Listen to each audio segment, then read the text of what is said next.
I am a woman from the Middle East. I have experienced war in my life. Two of my brothers were injured during the war between Iran and Iraq.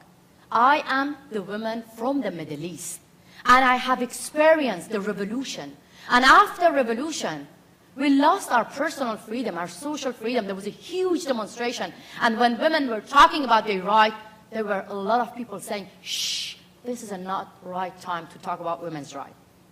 Like when I was talking about my own right in my village, there were some people saying, shh, this is not the right time to talk about women's rights. So I am a woman from the Middle East. I have experienced discrimination in my own life. And now, what happened? I was forced to leave my country, and I live in exile. So I have the scars of war. I have the scars of revolution. I have the scars of discrimination. And I have the scars of being in exile now. It doesn't matter where I am.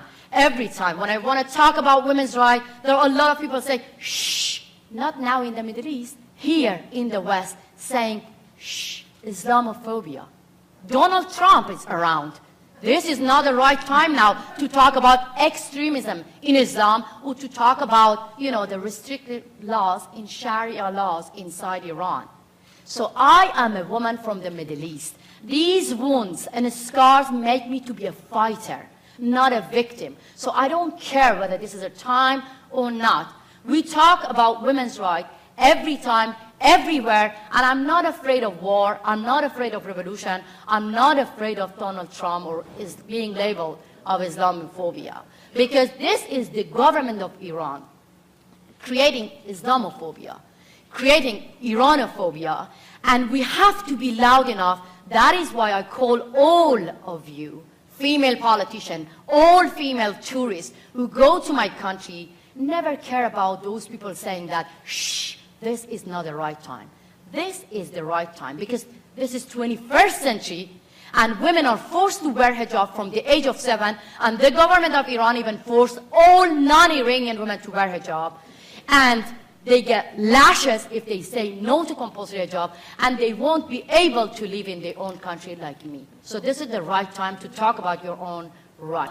That's why when I invite female politicians, non-Iranian tourists who go to my beautiful country, join us. Why?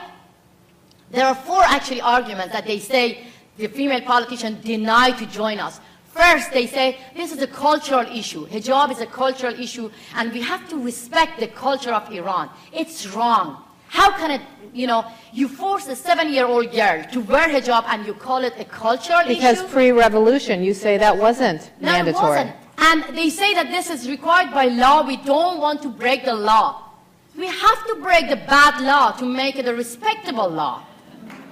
A bad law is there to be broken. Well, you're clearly getting under the government and authority skin. No, the burkini ban in France was a law as well, wasn't it? But we were loud enough to talk about it.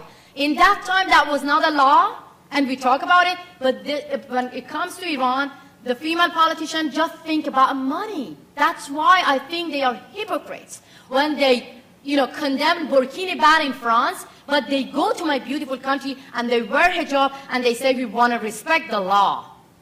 And another thing, they said this is an internal matter. It's not. The government of Iran even forced you, the female politician, to wear hijab. It's about you.